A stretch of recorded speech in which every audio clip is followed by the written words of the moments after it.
Okay, let's unpack this rope bondage. You might think it's, well, some fringe activity maybe. But get this. According to Psychology Today, something like 1 in 10 people have actually experimented with it. Wow. That certainly makes you look at things a little differently, doesn't it? It really does. What's fascinating there is how something that, maybe exists on the edges of mainstream awareness is actually part of many people's personal explorations. Yeah. It kind of speaks to the breadth of human curiosity and, well, experience. Absolutely. And that's exactly why we're taking a deep dive today into the world of rope bondage, and we're using the book Two Knotty Boys Back on the Ropes as our guide. Right. And for you, the learner, think of this as your fast track, sort of, to understanding the key ideas and the really intriguing aspects of this book. Mm-hmm. We want to pull out the essential knowledge from these guys who are clearly experienced, but without overwhelming you. Our goal is to kind of highlight those aha moments.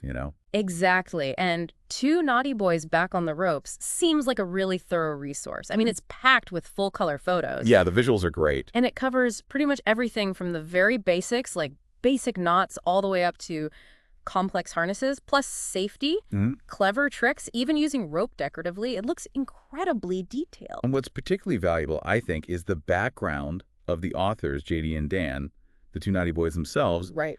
They bring decades of practical experience. Yeah. Their backgrounds are actually in industrial rigging and climbing instruction. Oh, interesting. So this isn't just about the sensual side. Yeah. There's a deep understanding of how rope actually works and the critical principles of safety that come from, well, other fields too. Right, so they know their stuff. And they're not new to this either. They wrote Two Knotty Boys Showing You the Ropes before this. Their first book. And they have a ton of video tutorials online. They're clearly committed to making rope bondage understandable, maybe even approachable for anyone who's curious. Definitely seems that way. So let's get into some of the core principles they really emphasize. Starting with their kind of fundamental philosophy. What's that about? Well, what immediately jumps out is their core principle. Compassion. Compassion for the person being tied. Okay. They really stress that it's not just about the mechanics, tying the knots correctly. It's about deeply considering your partner's physical and emotional well-being. Right, the whole person. Exactly. And that really shapes their entire approach. It's about Connection, but connection built on empathy. It's about the person, not just the rope. Yeah. And when we talk about the physical side, safety is obviously like number one. Has to be. The book really focuses on the primary risk, disrupting circulation. This is paramount. Absolutely. They detail what can happen when blood flow is restricted. Things like bruising, which might seem minor, but also nerve issues. Right. And in really serious situations, actual tissue damage, necrosis. Yikes. Yeah. And they clearly outline the key warning signs to watch for. Any numbness, tingling, or changes in skin temperature or color. Okay, so you need to be observant. Very. And their advice is super direct. If any of these symptoms occur, or if your partner simply says they're in pain, the ropes need to be loosened or taken off immediately. No hesitation. Makes sense. And they don't just highlight the dangers, they offer very practical deos for anyone engaging in rope bondage. Let's maybe go through a few key ones. Absolutely. Good idea. First is the 2 fingers loose rule for any restraints. Okay, what does that mean exactly? It means you should always be able to comfortably slide, say, 1 or 2 fingers between the rope and the body part being tied. Ah, okay, like a buffer. Exactly, a buffer. It helps maintain circulation. That makes intuitive sense. They also emphasize checking circulation frequently, like every 10 minutes. Yeah, looking for any coolness or discoloration in the tied limbs. Critical. And constantly reminding you to encourage your partner to immediately speak up about any loss of feeling or pain. Communication is key. That open communication is absolutely vital. They also recommend something interesting.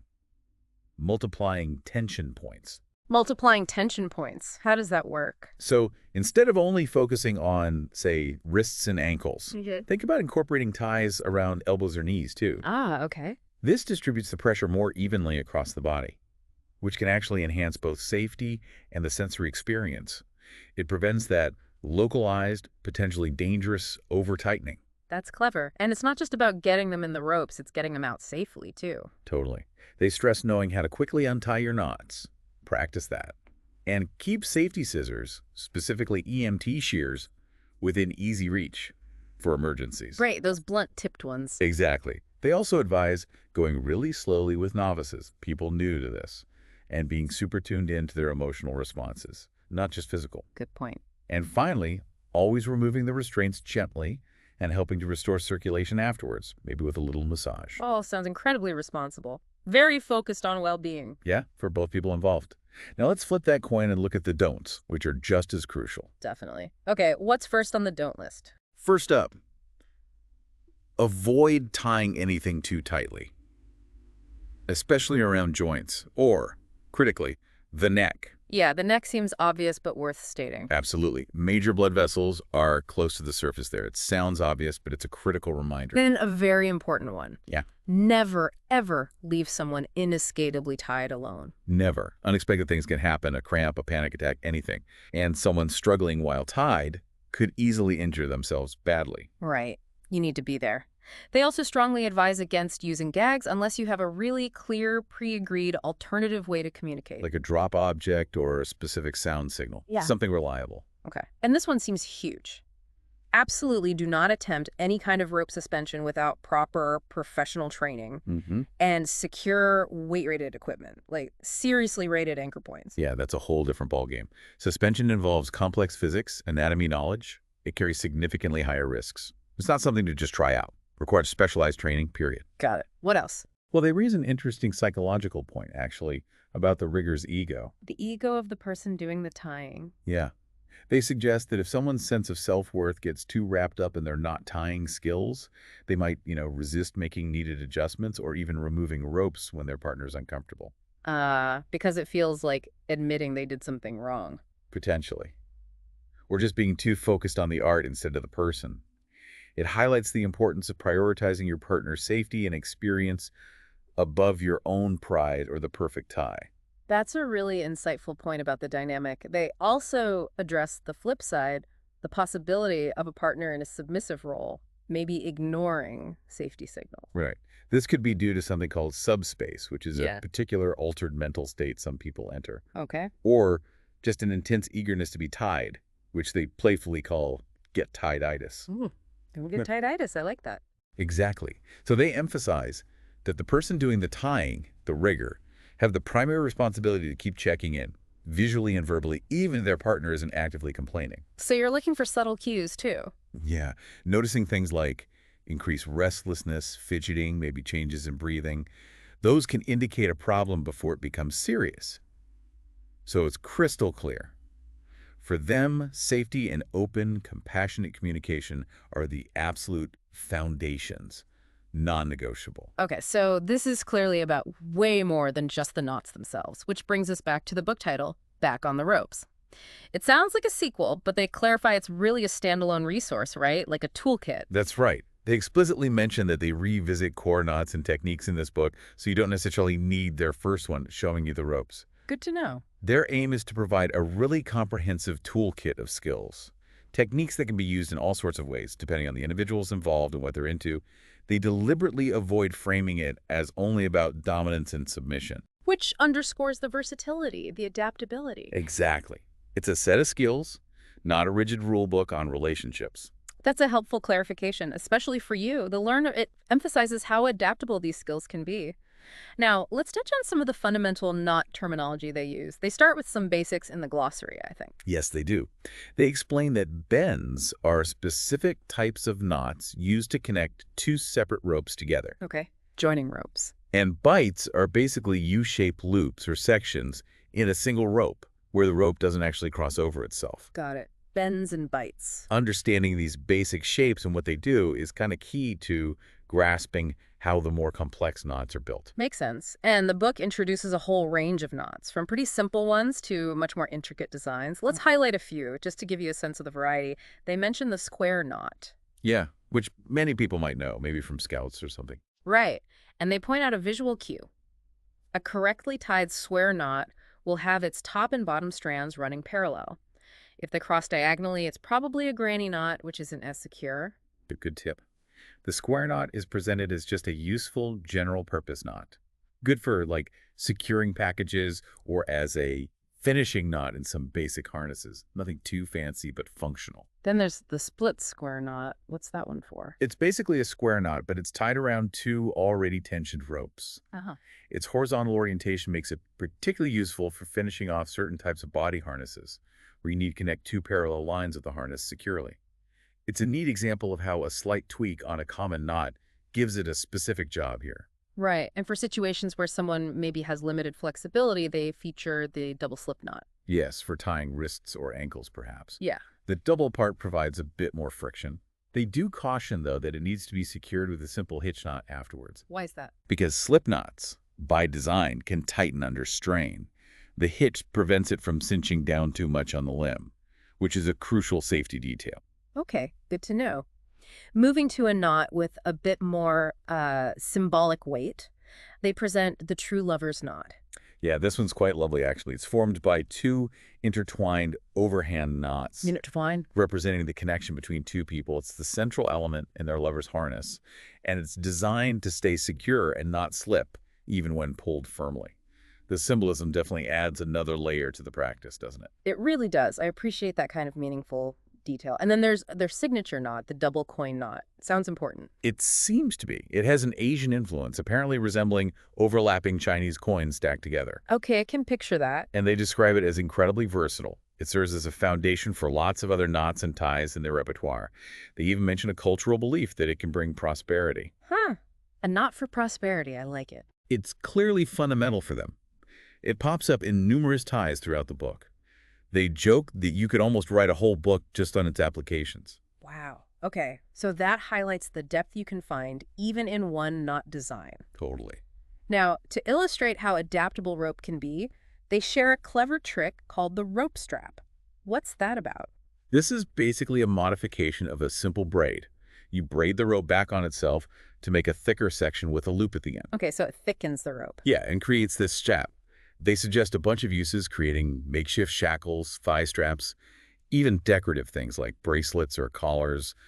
Very versatile little trick. And building on that idea, they introduced the switchback rope strap. Right, which is specifically designed for suspension when you're using thinner ropes. Ah, for safety again. Exactly. The wider braided section helps distribute the weight more evenly and reduces potential pressure points. Again, always thinking about safety and comfort, especially in higher risk situations like suspension. Safety really does seem to be the constant thread here, excuse the pun. Yeah. They also include a quick release knot called the sliding sheet bend. Yes. This is presented as a really fast way to secure, say, wrists or ankles to a fixed point, like a bedpost. And it's adjustable. It is, and the best part is it can be instantly untied just by pulling firmly on a designated ripcord, the free end of the rope. Wow, that sounds incredibly practical for safety, for peace of mind. Definitely.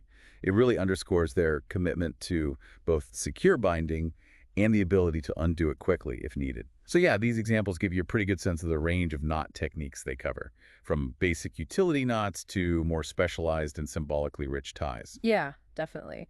And beyond just the practicalities of restraint, the book also explores decorative and unique applications of rope, which really shows the artistic potential, I guess. Absolutely.